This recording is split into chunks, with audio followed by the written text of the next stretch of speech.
Welcome to Spooky Ass Shit. I am your host, Eric Dwinells, and it's been a minute.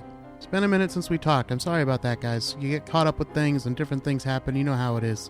October, obviously the busiest time of year for me. I was trying to get things out to you guys that whole month, and I did pretty much, but then after that, it got a little bit trickier. There are, lots of wheels in motions all the time, just like all of you guys. I got a lot of stuff going on in my life, and we have to remember that podcasting, believe it or not, is not my job. It does not bring me any money at the moment, so I have to focus on things that do provide life's necessities. But of course, when I can, I like to get the chance to come and talk to all of you spookaroos. So here we are, back in the saddle again, and tonight we are going to talk about the guillotine. That's right, France's most famous method of execution. We're going to talk about that, and I'm also going to, at the end of this episode, I'm going to save it to the end instead of doing it up front, which is what we normally do. I'm going to kind of wrap up my 2019 Halloween season. How was your Halloween? That's how long it's been since we talked. It was before Halloween last time we talked. Mine went well. I'll tell you all about it at the end of the episode, but I hope that yours was happy and safe and that you did lots of super fun things. Go ahead and tell me about it, either on Instagram or Facebook or Twitter, and now's a good time to tell you about all those things. Of course, I encourage you to visit the show's webpage, that is spookyassshit.com or spookyas.com. They both take you to the same place, and that is the show's blog page. From there, you can listen to each and every episode, including the ones no longer available on your favorite streaming service. You can also find links to all of our social media. We are at Spooky Ass Shit on both Twitter and Instagram, and you can find us on Facebook at facebook.com/spookyas. There you can also join our secret closed group, the Spookaroos. So please be sure to do that and tell me all about your Halloween. Send me pictures. I like to see what people are doing for Halloween costumes this year. I had to go kind of low-key with my costume this year, which I'll tell you about, like I said, at the end of the episode for the people who are interested. But maybe you're not interested in that. Maybe you only came here to talk guillotines. And don't worry, we're going to do that. The idea, execution is pretty creepy in and of itself, pretty spooky. So I think it would be a good topic for a show, and it kind of the ins and outs and how it all works. That's interesting, and that fits the show's theme. But really, it reminded me when I was thinking about doing this subject. Have you ever dated someone as a spookaroo? Have you ever dated someone who seems like a normal person to the outside world and presents themselves as a normal person, but when you get to know them, they start to reveal certain things, and you're like, okay, all right, I see how we ended up together. I dated a girl once upon a time who was totally normal to the outside world, right? She had a regular professional job, and she didn't dress, gothic or anything like that. She just looked like a regular everyday person. But she loved guillotines. She had a little miniature one on her desk at work. And I don't know, it was just like the one weird. She didn't like horror movies or anything like that, but she loved guillotines. She was like, these are the coolest things, and off with their heads and all that kind of stuff. She was way into it. I don't know. Look, you guys, long-time listeners will recall that I broke my ankle 2 years ago almost, and I had to go in for surgery for that, and then I had some follow-up, and there was one time I went in with a certain young woman that I was dating at the time, and I had developed a hangnail on the toe of the ankle, you know what I mean, the foot where the ankle had broken and all. And since I was in there, I just said, hey, doc, what's going on here? And he's like, oh, you got a hangnail. We can take care of that. And he shot me full of some Novocaine or whatever they use down there. And he broke apart the nail and pulled it out. And it was pretty gory. And the nail was, I would say, over an inch long, like what he took out. And probably, I don't know, a quarter of an inch wide. It was pretty big. And this girl did not stop talking about it. She was like, oh my God. It was so cool. There was so much blood, and it was so gross. And, it, blah, blah. And she's like, I wanted to take a picture, but I didn't want to be weird. And then anytime I had something done, like she's like, I want to be there when they take the stitches out. It was so weird. and she's not like that at all. And I was like, oh man. So I don't know. Maybe you guys have encountered that too. That's something else you can tell me about via the social media. But enough of this foreplay. Let's jump right into it. The guillotine is best known for its use in France. You guys know what a guillotine is, right? It's kind of a rectangular shaped thing with two wooden pieces sticking up, and then in the middle there's a cross section and then a blade attached to a piece of wood. It runs along rails. It comes down to someone who is yoked and with their head sticking out of the hole, and it removes that head for that person. So I don't think I really needed to tell you that, but just in case you didn't know what a guillotine was, now you do. Probably that wasn't the best description, so go ahead and Google search it, but you'll have a general idea. The guillotine is best known for its use in France, in particular during the French Revolution, where it was not only used but became celebrated as the People's Avenger by supporters of the French Revolution. And there's a couple reasons why that's true. We're going to get into that as we talk about it. Now, the name guillotine does date from this period, but similar devices had been used in Western Europe for hundreds of years previous to the official guillotine that we think of today being used. The Halifax gibbet, for example, was a famous precursor to the guillotine. It looks and functions much the same way as a guillotine does, except that instead of a long specially designed blade, a simple axe head would have been attached to a massive wooden block that looked something like a tree trunk. The wooden block would be raised on rails between two upright wooden supports, and, when released, it would send the axe head and giant wooden block crashing down upon the victim's neck. Unlike the guillotine, this simpler design did not usually result in a cleanly beheaded body. Often, it failed to remove the head at all, and instead merely crushed the neck under the weight of the great wooden block. It is not known when the Halifax gibbet was first used. Some sources say the 13th century, others say it wasn't used until the 16th century. But it remained in use until Oliver Cromwell forbade capital punishment for petty theft, and it was used for the very last time for the execution of two criminals in a single day on April 30th, 1650. There are similar death-dealing devices found in historic documents from Ireland, Scotland, Germany, kind of all over Western Europe, like I said, and actually even Italy, too. In France, in the late 1700s, the typical mode of execution for capital punishment was something called the breaking wheel. The breaking wheel was a large wheel that looked essentially like a carriage wheel. There were various ways that it could be used, but the simplest way was this. A prisoner would be laid down upon the floor with their arms and legs spread out and tied down. The executioner would stand over a limb. For example, let's say the right leg. He would hold the breaking wheel aloft and then briskly toss it down upon the victim's leg. Due to the force and the weight of the wheel itself, the victim's leg would normally shatter. Depending on the severity of the sentence and the brutality of the executioner, the wheel may then be dropped on the same limb in a different spot, or he might move on and shatter other limbs. When sufficient agony had been wrought, he would finish off the prisoner by using the wheel to either shatter the skull or drop it on their neck.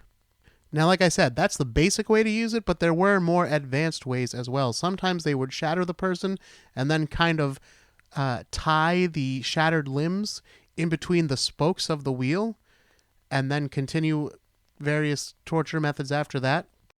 Obviously, no matter how they did it, this was an agonizing way to die, and not every citizen of France approved of its use as the official means of execution for condemned prisoners. There was one Frenchman who actually opposed the idea of capital punishment overall, but if it must be done, he reasoned, could they not find a quicker and more humane way to carry out the executions? His name was Dr. Joseph Inès Guillotine. On October 10th, 1789, Dr. Guillotine proposed that capital punishment should always take the form of a quick and painless decapitation, quote, by means of a simple mechanism. Sensing the growing discontent, King Louis XVI banned the use of the breaking wheel. In 1791, as the French Revolution progressed, the Revolutionary National Assembly researched a new method to be used on all condemned people, regardless of class, consistent with the idea that the purpose of capital punishment was simply to end the life, rather than to inflict pain on the prisoner.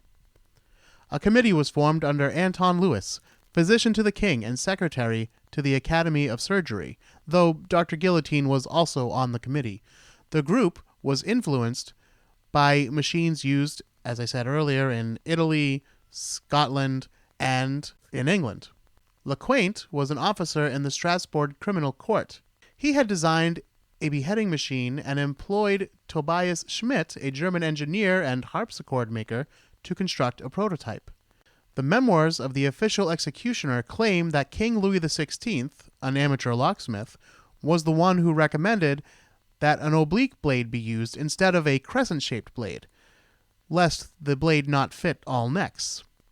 He would probably go on to regret giving that suggestion later. We'll talk about that in a bit. The first execution by guillotine was performed on highwayman Nicolas Jacques Pelletier on April 25th, 1792. He'd been captured after robbing and possibly murdering a man. Some reports say that the man died, others say he was only badly beaten. Either way, Pelletier was found guilty and sentenced to die. Thinking that a large number of people would come to see the first ever public execution by guillotine, officials thought there might be difficulty in preserving order. So they wrote to General Lafayette and asked for National Guardsmen to come and make sure that everything went smoothly. The execution was scheduled for 3:30 p.m. Pelletier was led to the scaffolding wearing a red shirt. The predicted large crowd was indeed already there, waiting, eager to see this new death machine at work. Pelletier was placed into position with his hands tied behind his back.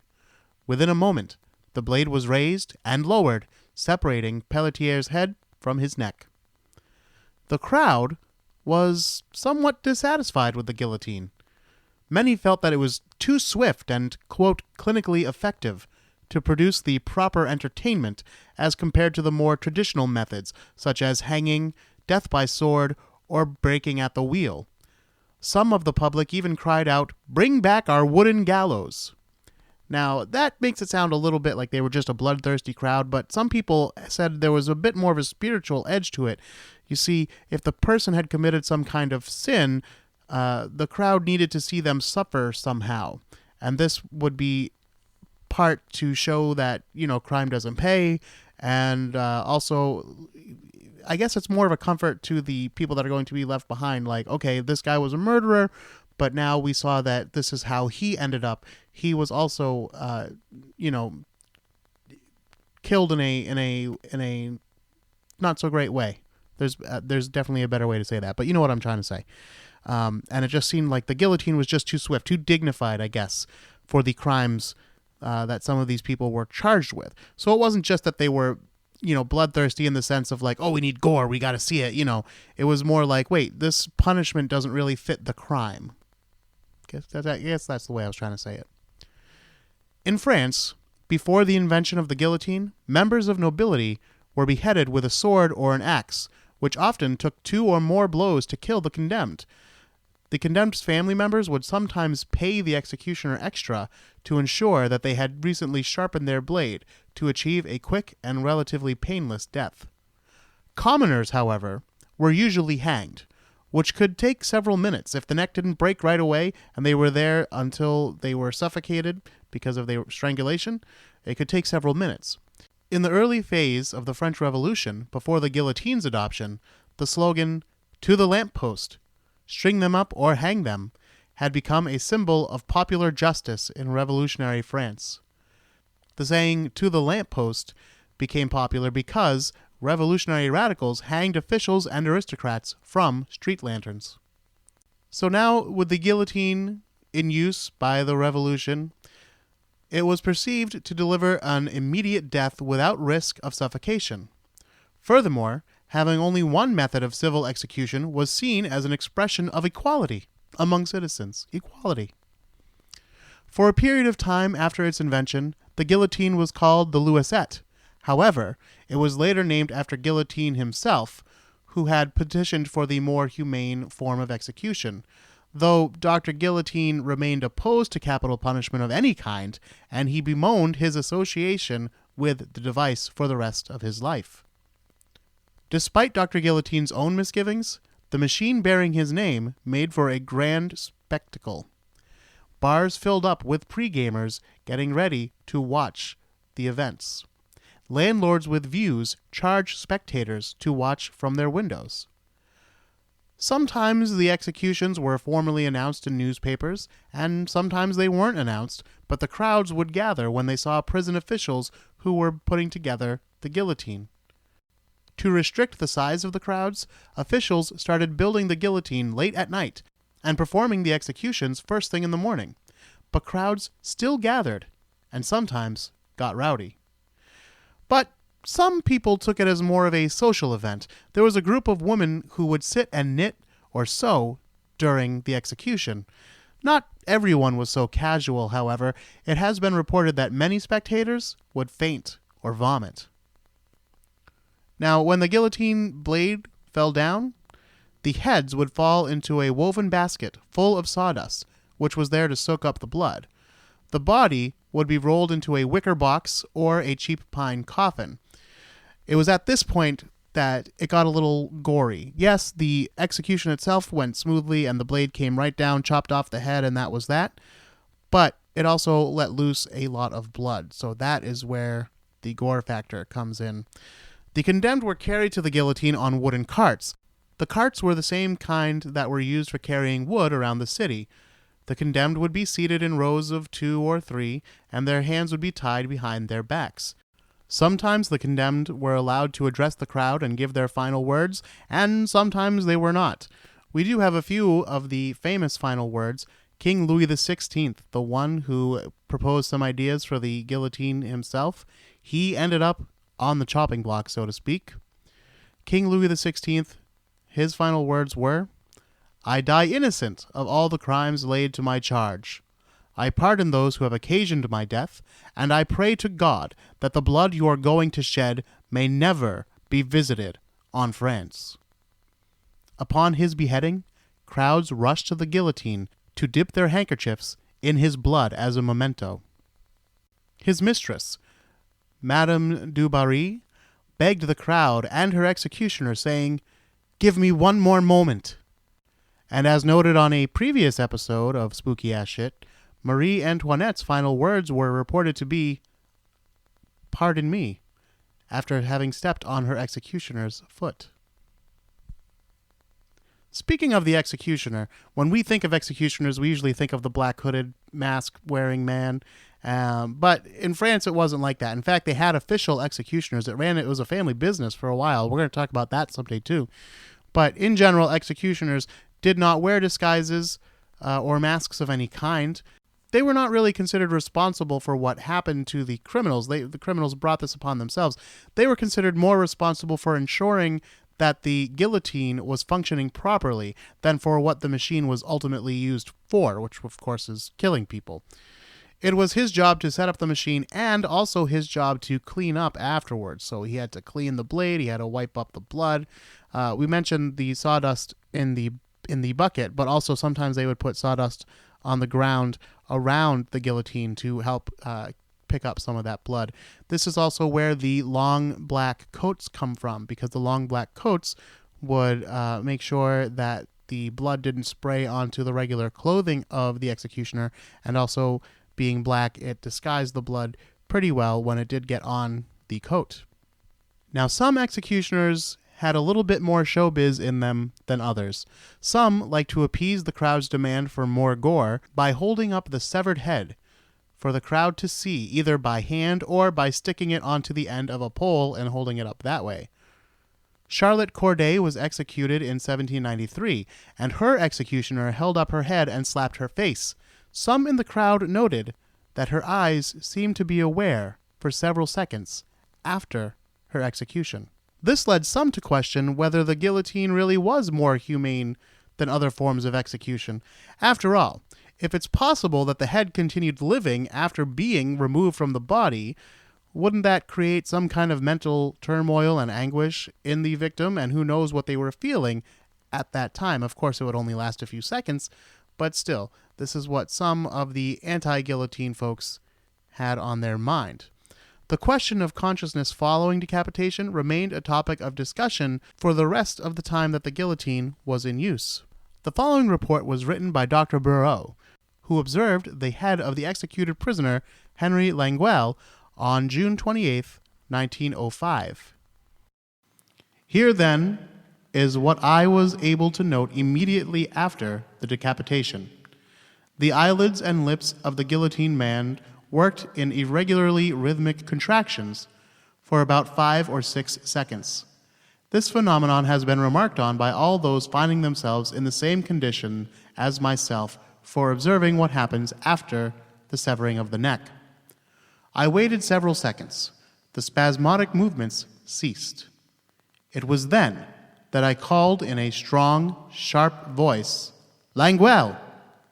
I saw his eyelids slowly lift up, without any spasmodic contractions. I insist advisedly on this particularity. But with an even movement, quite distinct and normal, such as happens in everyday life, with people awakening or torn from their thoughts. Next, Languel's eyes very definitely fixed themselves on mine, and the pupils focused themselves. I was not then dealing with the sort of vague, dull look without any expression that can be observed any day in dying people to whom one speaks. I was dealing with an undeniably living eyes which were looking at me. After several seconds, the eyelids closed again. It was at that point that I called out again, and once more, without any spasm, slowly the eyelids lifted, and undeniably living eyes fixed themselves on mine, with perhaps even more penetration than the first time. There was a further closing of the eyelids, but now less complete. I attempted to effect a third call. There was no further movement. The eyes took on a glazed look, which they have in the dead. The guillotine remained the only civil, legal execution method in France for nearly 200 years. The last public guillotining in France was of Eugene Weidmann, who was convicted of 6 murders and beheaded on June 17, 1939. A number of problems with that execution, such as inappropriate behavior by spectators, an incorrect assembly of the apparatus, and the fact that the whole thing was secretly filmed, caused the French government to order that future executions be conducted in private in a prison courtyard. Now, you heard me mention that this one was secretly filmed, and just like a lot of secret public footage, this one ended up on YouTube. Yes, you can actually witness an execution by guillotine on YouTube.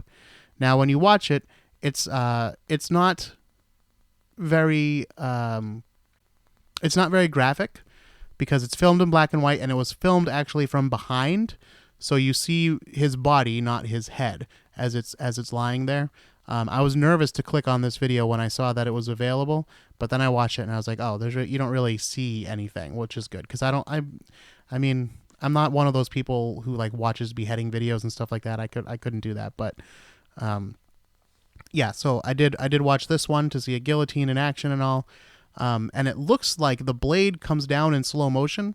But I think that actually might be one of the mistakes that they're talking about because the people seem to be moving more or less in regular time, perhaps a little bit slow. But they say that the blade didn't quite come down cleanly, although it did the job in one strike. So I'm wondering if the slow motion is actually the blade kind of catching on the rails and not coming down quite properly. But the whole thing, like from the time he lays down on the board, it's only like 13 seconds. So it is very quick, and then his body just rolls over off onto the side, and that's kind of where the film ends. But that is the final public execution with the guillotine. But they did keep executing people using the guillotine inside the prison from then on. The last person executed by guillotine was the torture murderer Hamida Dan Dubai, and he was executed on September 10th, 1977. And that is the history of the guillotine for all my spookaroos. Now, I don't know. It seems like the guillotine is, I don't want to say romantic, but maybe spectacular. I don't know. There's some word I want to try to think of or use here. Maybe you guys have a bigger vocabulary than me. Mumble mouth Magoo over here, and you can think of a word that I'm trying to think of here. But I mean, you know, the electric chair is one thing, but that is very gruesome, I would imagine. I've never seen an electric chair execution myself, but that is a very kind of violent way to go, I would imagine. Lethal injection is very sterile and you know, procedure-like. So the guillotine, I think, is kind of like right in between there, and of course the machine just looks very intimidating, and it has its own kind of sense memory attached to it when you see it, I guess. You know, like, you know what it's for, you know what it's going to do. So maybe someday we'll talk about other forms of execution, but certainly in modern terms at least, I don't think there's a more interesting form than the guillotine. Of course, if we go back to olden days, we got plenty of interesting forms of execution and torture, and someday we might get into all that. But definitely I want to do an episode specifically about executioners, because that is quite the job to have, don't you think? Even in modern times. So that is definitely something worth looking into. But as we wrap up the show here, I did want to talk about the Halloween season a bit. I know now it's late and probably Halloween isn't on some of your minds, but of course, a lot of my true blue spookaroos, I know Halloween is always on your mind, just like it's always on my mind. So I want to talk a little bit about that. I had a really nice Halloween season up until the last couple weeks where I was sick, and you heard that on the show a little bit. But other than that, and it was very sick. I had the flu actually. But other than that, I had a very nice Halloween season. Of course, I consider my season basically to be like the middle to end of July all the way through October 31st, and sometimes extending a little bit into November. So my season is a little bit longer than the average citizen, but that's really when I have to start thinking about things for Salem, for witch finding, and also for my own costume, and for you guys, as I try to get episodes prepared for that time when I know I'm going to be extremely busy, and I try to get those episodes kind of in the can before I get too busy and just have to say, you know what, can't do any episodes this week. So I tried really hard, and I got most of the way there. But yeah, so let's see. So towards the end of the summer, I went to the Edward Gorey house in Cape Cod, and that was a really cool place to visit. If you're in the area, I definitely recommend you check it out. It's not particularly spooky, aside from Edward Gorey, his art being somewhat spooky in and of itself. And of course, they do have a little Dracula exhibit there, which he designed the costumes and the sets for in the 70s. And he won a Tony Award for set design. And so that, you know, there's that. And there's all kinds of like creepy little things around the house, but I don't want to give the impression that the tour overall, that the house overall is creepy. It's actually a nice little house on the Cape there. And let's see. Of course, I went to visit Sleepy Hollow, New York. Once again, I like to go out there. Always a nice time. But again, you know, look, every time I go there, they say something about being the Halloween capital of the world, and I don't even tell them that I am from Salem or anything like that, but they have to say like, oh, better than Salem every time. They're trying to start beef, and I don't know why, because it's definitely a fight that they are not going to win. I was there at 1 o'clock on the Friday before Halloween, and there was nothing to do at that time. Oh, there were plenty of activities planned for that evening, and there were some fun things going on that I would have liked to have checked out. Time didn't permit, and I had other things to do that night. But I would have liked to check them out, and I bet they were pretty cool. But at 1 o'clock in the afternoon, there was nothing going on. I guarantee you, if I had gone to Salem at 1 o'clock in the afternoon, there would have been at least 10 different things that I could have done. So, and not only that, but if I go to Salem right now in the middle of November, there's still all those things to do. So I will always defend Salem as the one and only Halloween capital of the world. I'm not saying it's a title that could never be taken, because there's a lot of things that I don't like about Salem, and a lot of things that maybe aren't quite up to par. But if they put the work in and they continue to grow, Salem definitely will be the unquestioned capital of Halloween forever. Anyway, Sleepy Hollow is a very nice place to visit. I do enjoy going there. I go there pretty frequently, at least every couple of years. So definitely, if you're driving out in the Hudson River Valley, you want to stop in and check out Sleepy Hollow and Tarrytown. They're just nice places to visit anyway. But also, we went to the Lyndhurst Mansion. You might have heard me talk about that on episodes before. It's another place I've been to numerous times. But this time I was going out there to take part in their Halloween activities. That's what I was doing that night. And they do what they call Jay Gould's House of Curiosities at night. It's a nighttime Halloween-themed show that they do. And I didn't know what it was. But, given the name, I thought we were going to, walk through the house and see some curiosities and hear some stories about them. That's not really what happens. It, honestly... I did it, and having done it now, that's good. Once is good. But, if you have little kids or something and you live locally, it's probably a nice little thing to check out, but otherwise it's not really worth the drive or anything. However, seeing the Lyndhurst Mansion itself is really cool because, of course, that is the mansion that was used in certain of the later episodes and movies of Dark Shadows, not the Johnny Depp movies, but the actual movies with the cast from the old show. I don't know much about Dark Shadows, never watched those, but what I did watch was the Halloween That Almost Wasn't, aka The Night That Dracula Saved the World, and that was also filmed there. Of course, I did a whole episode about that special, so you can go back and listen to that if you're interested, if you grew up loving that special like I did. That's the one with Judd Hirsch as Dracula, chewing the scenery and doing an awesome job. Judd Hirsch is, no joke, one of my favorite Draculas. He's no Bela Lugosi, but he's pretty close. He's up there. Halloween, of course, itself, like I said, I was very sick. My fever had broken by this point. I wasn't coughing as much, so I did go to my sister's house and take the niece and nephew trick-or-treating.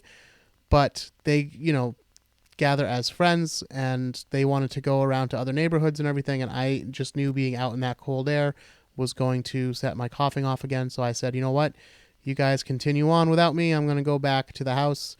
And so I did, and I sat down with my older nephew, and we watched a marathon of Simpsons Treehouse of Horror episodes. Unfortunately, the episodes we were watching were all newer episodes. They weren't like the classic ones that we all know and love. I don't know, some of them were pretty lame. There's maybe one or two good stories in there, but for the most part, they were pretty lame. And I hate to say that, because I loved The Simpsons growing up. I loved the Treehouse of Horror. I always look forward to it. But there's definitely a difference between the early years and the modern times. This is nothing revolutionary for me to say. I know a lot of people out there talk shit about The Simpsons, but I'm always rooting for them, and I always hope that it's going to turn around, and they're still capable of doing good episodes. They're capable. They don't always do it, but they're still capable. And, of course, Salem. Being in Salem as the Witchfinder General, I was, again, sick for a lot of it, and I didn't know how sick I was for a lot of it. And so I had to cut my days short a lot of the times. So in that sense, it wasn't as successful as it has been in past years, but I just love being out there. I love being a part of it. I love meeting new people. I love introducing people to the podcast. So if you're a new listener from Salem, hey, what's up? It's the Witchfinder talking at you in a much more friendly way than I do on the streets of Salem. And I just love being a part of that scene. There is a vibe that you feel. You guys know that I'm not the kind of person that will talk about vibes and energies and like that kind of thing. But if there is such a thing, it exists in Salem in October. You just feel it. It's like, I guess, when you go to a sporting event and there's a big crowd and everybody's excited for it. Or you go to Disney World and everyone's excited to be there, hopefully. You always get those families that are fighting, and you're like, you guys are in Disney, you can't like settle this down.